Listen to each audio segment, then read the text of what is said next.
नाज़रीन उससे अगला पॉइंट है स्ट्रक्चरल रिफॉर्म्स।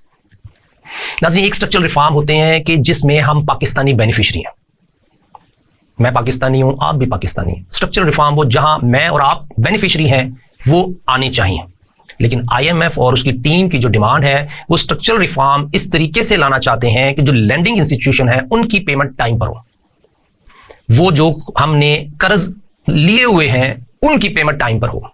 नाज़रीन क्वेश्चन ये है कि ये जो कर्ज लिया हुआ है ना तो मैंने लिया है ना आपने लिया है, ये कर्ज हम दोनों ने नहीं लिया, लेकिन गवर्नमेंट ऑफ पाकिस्तान ने लिया है, तो ये किधर गया?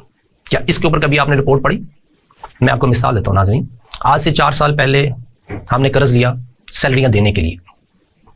5 साल पहले की बात कर ले, 5 साल पहले हमने सैलरियां लेने के लिए कर्ज लिया 2000 अरब, क्योंकि हमारे सरकारी मुलाजमों की और डिफेंस जितने भी सरकारी मुलाजम है, चाहे वो फौज में है चाहे वो ब्यूरोक्रेसी में, जहां भी है, उन सब के लिए हमने 2000 अरब कर्ज लिया।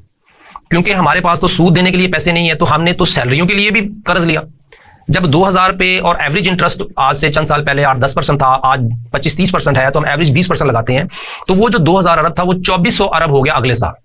उसके बाद उसमें ऐड करें 3000, फिर 3500, 4000, तो 5 सालों में वो जो 2000 अरब था सूद दर सूद दर सूद दर सूद वो 10,000 अरब तक पहुंच जाएगा। एस्टिमेट में इसको नेक्स्ट प्रोग्राम करूंगा डिटेल में। वो जो 10,000 अरब है आज भी पेएबल है, लेकिन आज की सैलरियां भी हमने लेनी है सूद पे। सो हर साल हम सैलरियां देने के लिए सूद पे पैसे लेते हैं, उस पे सूद दे रहे हैं 5 साल से। अगले साल 2019 में भी हमने सूद पे पैसे उठाए सैलरियां देने के लिए, 2020 में भी सूद पे पैसे उठाए सैलरियां देने के लिए, 2021 में भी सूद पे पैसे उठाए सैलरियां देने के लिए, 2022, 23, 24 में भी सूद पे पैसे उठाए सैलरियां देने के लिए। नाज़रीन वो सैलरी जो हमने 2019 में दी थी उसके ऊपर आज भी सूद दे रहे हैं, और वो देने हैं अभी, क्योंकि वो कर्ज हमारे पे चढ़ा हुआ है। सो नाज़रीन बेसिकली पॉइंट ये है कि हम पाकिस्तानियों के ऊपर सूद दर सूद कर्जे चढ़ रहे हैं कि वो जो सैलरियां हम दे रहे हैं इन ब्यूरोक्रेट्स को, इन पाकिस्तानियों को जो हम पे मुसल्लत। अब इनकी सैलरियां रुकनी नहीं चाहिए, क्योंकि ये माल रोड बंद कर देंगे, ये डी चौक बंद कर देंगे। इनकी सैलरियां सबसे ज्यादा इंपॉर्टेंट है, चाहे कुछ भी हो जाए इनकी सैलरी जानी चाहिए।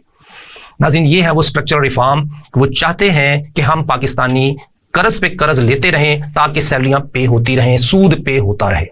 लेकिन क्या कोई ऐसा स्ट्रक्चरल रिफॉर्म IMF रिकमेंड कर रहा है जिसमें कि बेनिफिशियरी पाकिस्तानी हो? नाज़रीन जब तक हम पाकिस्तानियों की इनकम नहीं बढ़ेगी तब तक हम कर्ज देने की पोजीशन में नहीं आएंगे, हम तब तक सूद पे नहीं कर सकते। लेकिन पाकिस्तानियों की इनकम बढ़ाने के लिए कोई स्ट्रक्चरल रिफॉर्म रिकमेंड नहीं हो रहा। जितने स्ट्रक्चरल रिफॉर्म रिकमेंड हो रहे हैं वो सारे के सारे इस ऑब्जेक्टिव पे हैं कि हम तमाम लायबिलिटीज जो हमारे सर पे हैं, खास तौर पर जो सूद की पेमेंट है वो टाइमली हो जाए। नाज़रीन ये है वो पॉइंट जिसमें स्ट्रक्चरल रिफॉर्म के ऊपर काम हो रहा है।